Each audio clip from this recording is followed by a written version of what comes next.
Hello, everybody, and welcome to the TeacherCast Educational Network. My name is Jeff Bradbury. Thank you so much for joining us today and making TeacherCast your home for professional development. On today's episode, we deep dive all into artificial intelligence, talk a little bit about how we are currently defining it, some of our favorite applications. Most importantly, we're going to have a great discussion today about how you introduce it into your schools. Do you start with the students? Do you start at central office? Do you start with the training and work your way out of the sandwich? How do you do this? What is the best way? On the program today, I have a fantastic guest, an educator who's been spending a lot of her time recently working with school districts to help build those implementation programs and create dynamic professional development. You do not want to miss this episode if you are out there looking for a professional development plan or a way to bring artificial intelligence into your school district. I want to say thank you guys for making TeacherCast your home for professional development as we're ending the school year. We are coming up really quickly on our 14-year anniversary. We're coming up really quickly on the ISTE conference. But I got to tell you, and I can officially start to say it, we are coming up on the launch of my first book. I am so excited to start to be able to share these things out with you. Can't give you too many directions yet. Can't give you too many details, but we are putting the final touches on it. The cover was just approved today. It looks amazing. I am so excited to share this with you when it finally comes out. If you guys are looking to build a culture for digital learning, if you're an instructional coach, if you're looking together with your district to put together a roadmap for creating technology integration, not only in the central office, not only in the building level, but also in the classrooms, this is going to be the book for you guys. Hopefully in the next couple of days, I'll be able to come back on, do another episode, talk about how you do the pre-orders. I am looking forward to sharing impact standards with you guys this year. If this is the first time you're checking out the show, please feel free to head on over to teachercast.net. You can check out all of our archives over at teachercast.net/podcast. Check out our instructional coaching stuff. And of course, subscribe to our weekly newsletter. Each and every week, we have a chance to showcase our latest podcast, blog post, professional learning, and I always try to add some free tutorials, some free templates, things that you can take with you guys into your coaching and into your classrooms and start to use with your students immediately. My guest today is a former special education teacher teaching SPED in both K through 8th grade, and she's currently the Director of Education Advancement at a fantastic company called the Social Institute, where she spends all of her days helping schools and students really learn and understand artificial intelligence. And I'm so thrilled that she's here today. I want to bring on today Miss Chelsea Lopez. Chelsea, how are you today? Welcome to TeacherCast. Awesome. Thank you so much for having me. I'm so excited to be here. It's been a great day. So ending it very on a high note, I am so excited that you are here today. You know, as we're ending up this school year, I'm excited to end the same way we've started. This whole AI thing has completely taken over education. Actually, I'll be honest, I feel weird calling it the AI thing these days, right? Like it's that darn copier thing, right? Yeah. But there's still, it seems like every time I ask the question, there's a different answer. I just spent the weekend in New York at the Google headquarters where I learned from the programmers themselves what the experts are doing with things like, ChatGPT and Google Gemini and all those things. But you've been really working at this from a different angle. Before we get into all of that, tell us a little bit about yourself and tell us a little bit about the Social Institute. Yeah, so you heard a little bit about my backgrounds in education. Born and raised Raleigh, North Carolina area, graduated from Elon, and then I went into education. I started K through 5 special ed, and then I moved to 6th through 8th grade special ed. Did that for a couple years, and then flipped sides and started doing intervention, and I was our coordinator for that. During that time, I coached cheer and softball, and I was a testing coordinator and an assistant athletic director. So when I tell educators how much AI can help and knowing how much you have on your plate, I truly do mean that. And then when I ended up at the Social Institute, a lot of what we do here is we partner with schools and we help schools kind of look at their entire community and how do they support their educators, their students, and their families. And when it first started, it was talking a lot about technology, and then it was integrating in social media. And now it's even talking about AI and what that looks like and how do we create policies and so much more. So it's this idea of lots of things are coming out. Things are always going to change. So how do we keep up with that? How do we support everyone in our school community? And instead of taking this, I'm afraid of what's going to happen, how do we actually, dive into that and think about empowering and equipping rather than scaring and restricting? And with all the research and all the activeness I've done, and especially working with school districts, including my own, that is the shift that I think needs to happen, right? I've seen school districts sit there and say, well, how are we going to stop the cheating today? And I'm going, no, it's how can this be supporting us and being more productive, right? And look, we don't need to rehash it's the abacus, it's the phone, it's it's not the, I think the world is past it's the calculator of 2023 or something like that, right? But let's just start with this definition, right? I think that when school districts are looking at this, they still see the Chat GPT-ish box. Right. I know when I look at AI, I look at it as create a slide that does, build a graphic that can, make me a fill in the blank, right? When you're working with school districts and somebody says, what is AI? What's your definition? Yeah, I try to keep things simple because we know that with new things, everyone is across the board of their knowledge. And so a very quick, simple definition is it's any technology that can do things that typically require human intelligence. So if we're thinking about learning, making decisions, answering questions, things like that. But what I always love to do too is give those examples. And so, Jeff, you brought up a couple of you're telling AI to create something for you. And I think a lot of times we don't realize how embedded it is into our daily lives. And so if I throw it back to you and we step out of this Chat GPT box or being able to prompt something or tell it what to do, and you think just about today, can you think of one way that you have used AI just in today's? I needed to do a mail merge, and it's been years since I've needed to do a mail merge, right? So I had to go in and I asked my little Microsoft Copilot, how do I do a mail merge using Microsoft? How do I do a mail merge using AutoCrat and all these other, for me, it is my ultimate. I mean, I've been an instructional coach for the last 15 years, right? It is my instructional coach. Mm-hmm. And it is the vehicle from which I create more creations. One of my favorite prompts that I use is, can you help me generate a prompt for? Yeah. And then I take that and then I stick it somewhere else. I do a lot of, give me a prompt and then I stick it into Notion. I take a prompt and I stick it over here. And I'll never be able to come up with these completely detailed prompts on my own.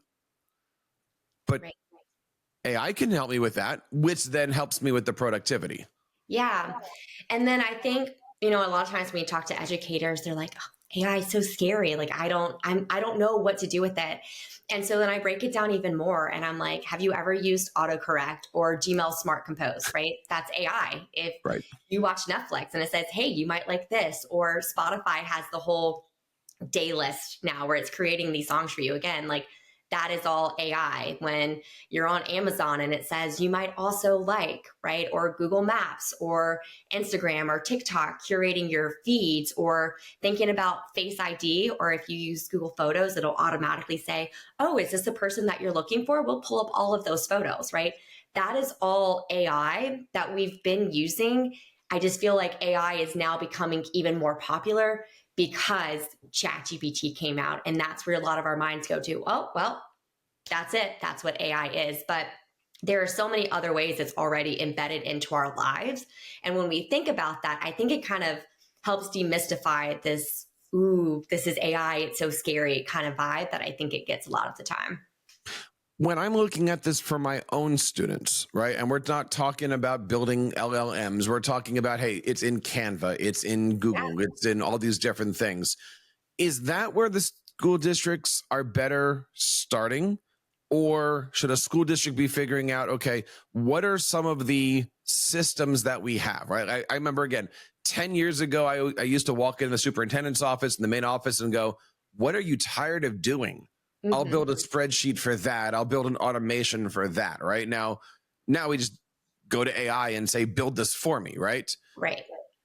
should school districts be trying to figure out the classroom end first, or should they be trying to figure out the organizational productivity end first? What do you think? Bottom up, top down? Yeah, I mean, there are pros and cons to each approach, but I think rather than finding what you're going to use, because again, there are so many platforms out there, I think you have to first decide how is it going to be used. And a lot of that comes with those policies, which is where, a lot of times students get confused and educators get confused and even families and are like, well, what can I use? What's acceptable? What's not acceptable? What is the plan here? Because it's a lot of times we create these initial policies and it's just like, don't use AI for this. But there's not a lot of, well, this is how you can use it. And I think that's a difference in how we're learning and how we're kind of approaching it is don't think about just how not to use it, but how do you plan to use it? And then from there, you can kind of decide what platforms might be the best ones to use. There's a link to an article that we're going to put in our show notes here that mentions something to the effect of 60% of educators report it using AI. Mm-hmm. I read through this thing. I even had AI summarize it, right? Let's be honest. But I just don't think that number is accurate because every single Google search is an AI, right? Like we're at that point already. You don't know that you're using it. You don't realize. As a middle school digital media teacher, my problem is, okay, go beyond it. Yeah. I know that my kids can do a search and, again, it's that top 1 inch of the page. And I'm going, guys, but that's AI generated on the spot, which is why the 4 of you have a completely different yet same answer.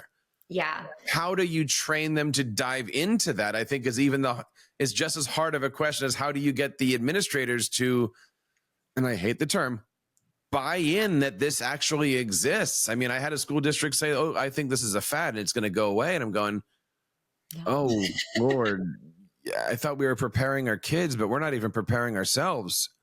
Yeah. No, so many people think about AI as a fad and I'm like, there's more and more coming out. Obviously it's not going anywhere. Right. And you're right. You bring up that, 60% of educators are already using AI in some way. And I would completely agree with you. That number is higher. I think it's just a matter of people not recognizing what truly is AI and what's not. There was another research article that came out and it was like 69% of educators say that they've had little to no training on AI. And I think that's where it all starts, right? Because as educators, we're in the classroom, like we are the role models for our students and we are expected to coach them up on AI. But how can we expect educators to help our students understand AI if they don't understand AI? And so we think a lot more about how do we, provide that professional development and what does that look like? What do we need to cover? Because that's where it really all starts is as the adults in the community, we have to understand this or we're not going to be able to support our students when it comes to understanding it as well. But again, I have to push back on that. If you're any educator, you do one Google search and go, nope, that's not what I want. I'm going to do a second Google search. Guess what? You're being trained on AI. Mm-hmm. You just don't realize that the AI is training you, right? But that's anything, right? That's making a cake and that's walking across. We're all just currently in that back and forth thing. One of the questions that often comes up is, as you mentioned, policy, ethics. What do we need? Again, I'm not speaking for, but even as a member of my district's AI policy, we're sitting around saying to each other, what does a policy need to have? What does it need to look like? And when I'm coming at it from a practitioner's, I'm going, we can't put the cell around AI because I need to use it as teach the kids to make a nice looking slide deck. Mm-hmm. Somebody's going to say, don't teach them how to go make a 5-paragraph essay. But over here, it's no, I want somebody to go into I'm honestly, we're recording this on May 14th, but in only a few days that Canva code is coming out and you are going to be able to make me a something that you can then embed somewhere else. I can't wait to teach my kids how to do that. Do I think that things are going to happen and they're going to be no good? Yeah. Do I think that they're going to go into some kind of an image generator and do things that are no good? Yeah, but that's no different than, hey, I caught you with a calculator, right? Like, Yeah. how you can't finish my sentence here, right? You can't, you just can't, right? Like, you can't say, I'm not going to teach them how to use a calculator because maybe they're going to type in 69,222,251 times 8. You don't know how to do that. And for some people, you know exactly what that formula is. Go for it. No, it's interesting. I think a lot of times when we think about AI, one of the biggest things I hear from educators, especially when we talk about students, is, well, we're getting rid of their critical thinking skills. It's just going to give them the answer. So what's the point of using it? And so that's where we kind of take that step back. And, we talk about it. There is, well, for those who might not know, that AI has bias in its outputs. It is literally trained on the data that it is given. I like to refer to it sometimes as like a modern day Wikipedia, which if you say that to students, they're going to be like, I have no idea what you're talking about. But Wikipedia was a thing for many of us. And, any information can be put on there, and it was maybe some of it's right, maybe some of it's wrong. So now when we think about those critical thinking skills, it's the same thing with AI. You can't take it at face value. You have to be able to learn how to question and find those more credible sources, and understand about hallucinations where AI can literally just make things up. And so there is a lot of teaching that goes into learning how to use a tool appropriately, which doesn't mean it's taking away the critical thinking. It's just understanding that just like when the calculator was created, right? I didn't have to do 67.347 point whatever times 12. And I just made up some number that does not even exist because there are not two decimals in a number, right? But again, it's a tool. And so when we think about those policies, it's how do we want to teach our students to use these tools as they're moving forward? Because again, it's not going anywhere. It's here to stay, and it's going to be more embedded into our careers, like even after school, more as we continue on. One of the things that was stressed to us at the Google training was, you're not talking to it, you're having a conversation, right? So it's totally fair to sit down and say, hi, I'm looking to do this. Now it understands the topic, and to go small by small by small. I think a lot of people who are not yet, I'll say, trained, they want to put the entire cake recipe up on top, right? Yeah. But you got to say, put the thing in and put the eggs in and put the, right? Yeah. And how does that taste? Great. Now let's go do this. And now let's do this. But the problem is most people don't have the patience for that.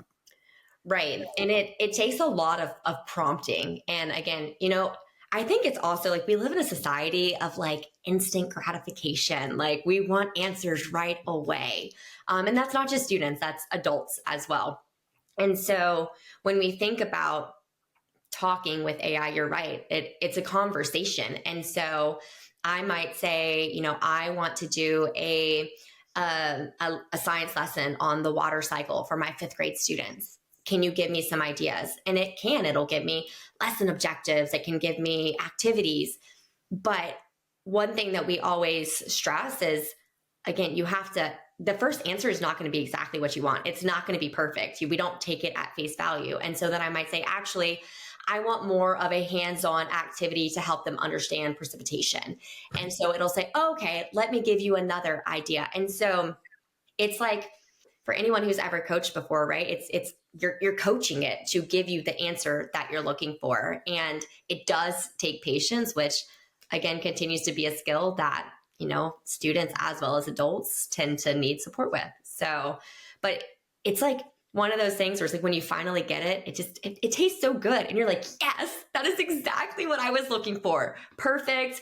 I feel less stress, and I didn't have to sit here and, go through Google for 20 hours and do some deep dive on something to figure out what would be the best option. Or even now, I'll say, I remember when I was teaching, I used Teachers Pay Teachers so much because it was just so helpful and it was a time saver.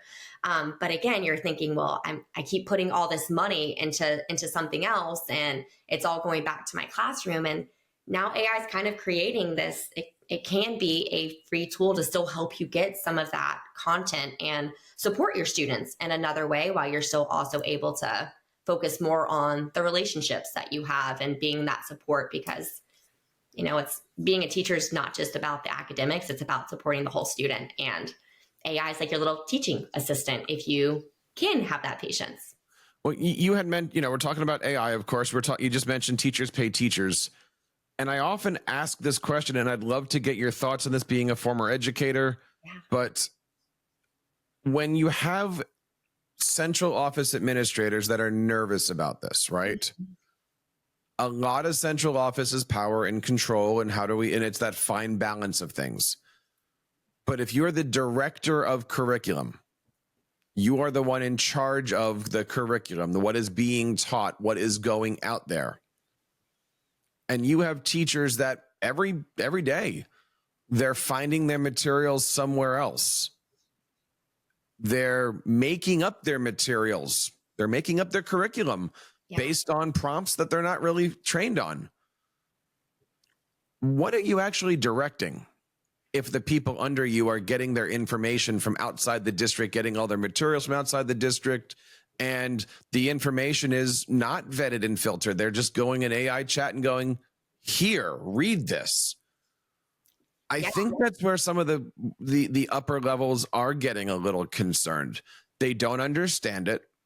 Let's face it. I'm going to speak generally. Yeah. Not the most technologically savvy people sometimes. When you're working with school districts and that the people that you're working with at the top level, they're in charge of holding the box together, but the people inside the box are getting their information from outside the box. Long analogy, but you get where I'm going with this. What is that dynamic like? What do you find their fears are about bringing in, adopting, training? What do you find that their biggest fears and concerns are? Yeah. I think that a lot of times there's this fear of lack of control. And, as the years have been going on, we see a lot in the news about what's acceptable to teach in the classrooms and what are educators actually teaching. And so I think when we start talking about AI or getting resources from elsewhere, it brings up that concern of making sure, what are we addressing in our classroom and how are we teaching things, and it is appropriate for all grade levels and things like that. But when you think about having a tool like this, because I will say, I taught math for 3 years when I was in special ed, and, I taught ICR, and we got a curriculum almost every 2 years. And I was like, I cannot learn a new curriculum. Like, in my mind, I'm like, I would much rather learn a tool that can consistently be used than have to relearn a new curriculum every time. And so when you think about, at that district level, how do we address that? How do we handle that? It comes with really being cross-departmental. Like, a lot of times if I say I'm the director of curriculum, great. We know that Chelsea's going to go find us, the math curriculum that we're going to use for, 6th through 8th grade, or they're going to find this EL curriculum that they'll use, whatever that might be. But now we're in this age where that director of curriculum can actually collaborate with our director of technology, and thinking about how can we actually combine our knowledge to really benefit our entire district and have more support than it being individualized. Where do you see this going based on your conversations with school districts?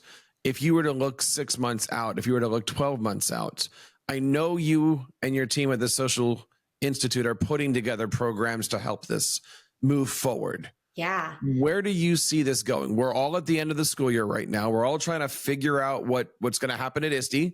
We're all trying to figure out what's going to happen in September. What do you see as the roadmap, and how are you helping the school districts and educators that you're working with find their way? Yeah, I think that, as we're moving forward, this is a new digital literacy that we're teaching, and it is AI literacy. So I think we're going to see a lot more AI literacy being integrated into schools, actually teaching our students about how to use AI and understanding what it looks like, and, what are the, implications of things, of how we use it and factors that might come from it. So we'll see a lot more AI literacy. Every time I talk to schools, they're like, well, how do we integrate that, right? And it could be we're talking about AI and plagiarism in an ELA class, or maybe we're talking about the impact of, how often we're on devices and how that, impacts sleep. And that could be talked about in a science or a health class. So we'll start seeing a lot of schools think about how do we integrate this into a variety of subjects so that it can really plant roots. That's one thing that we do here. We actually help create lessons that schools can use and help them figure out where to integrate that. I think something else that we're going to see a lot more of, and as I'm talking to more and more districts, everyone's like, where do we find PD on AI? Like, we want to make sure that we have that professional development. So that's going to be another area that we're going to see schools kind of taking that route too. And it's going to be kind of like an all-in-one, because people are trying to catch up. Yeah. But I always want to warn people, it's slow and steady wins the race, right? It's not a marathon. And if you just jump all into it at once and you just throw something together because you feel like you have to, then you'll probably have to come back and figure out, well, how do we backtrack now? Because we've kind of created this situation that we weren't prepared for.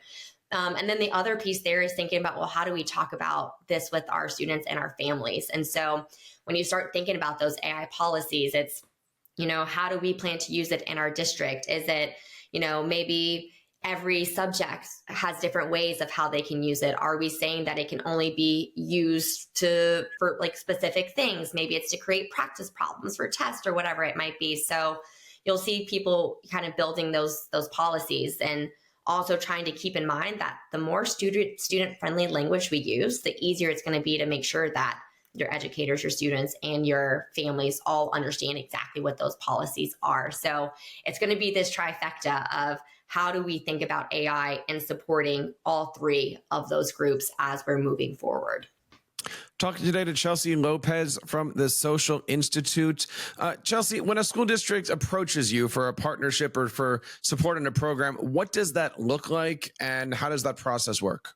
Yeah, so if someone is interested, they get connected with a member of our team, and we talk to you really about what is it that you're trying to accomplish? What are your priorities? What are your goals? What are you looking for? And that might be, we want to use lessons for, 3rd through 12th grade. What does that look like? How do we integrate this into all of our schools? Or it might be something as small as we really just want to start in our middle school and see where that goes. But with that, also comes professional development. So we have 18 courses coming out for the 25-26 school year that is all about AI and how to understand it, how to create those policies, how to help teachers understand it. And then we also have resources for families and helping families understand, what even is AI, whether it's playbooks on ChatGPT, which are like Cliff Note versions of popular platforms that students are using. But really, when people partner with the Social Institute, it's not just lessons and AI literacy for students. It's really meeting your entire community and helping them understand this ever-changing world of technology and now AI. There's a lot of great things over on their website and a lot of resources to check out. Chelsea, where do we go for more information? Yeah, if you go to thesocialinstitute.com, you'll be able to check out a lot of information about how we support different communities. And you can also request more information from there, and then a member of our team reaches right out to you. We're going to make sure that we have the links to that and all of the different things that we've discussed today over on our show notes over at Digital Learning Today. You can find out more information over at teachercast.net/podcast. And I hope you guys have a chance to check out all the great things over on TeacherCast this year and this summer. And don't forget to head on over to teachercast.net/newsletter to check out and keep in touch with us each and every week. Chelsea, thank you so much for coming on. I would love to have you back on. And let's bring your team together. Let's have a conversation like that. I know there's people out there that are listening to this that have questions. So if you do, please feel free to reach out to us over at TeacherCast. Chelsea, thank you so much for coming on the show today. Thank you so much for having me. I know it's a conversation that could go on for days. So it's tough to kind of, fit into a small section. So would love to come back and keep that conversation going. Would love to have you on again. Thank you so much for your time today. Thank you. And that wraps up this episode of the TeacherCast Educational Network. If you guys have any topics that you'd like to be featured on the show, please head over to teachercast.net/contact. Would love to have you guys on the show. And so on behalf of everybody here on TeacherCast and Chelsea, My name is Jeff Bradbury, reminding you guys to keep up the great work in your classrooms and continue sharing your passions with your students.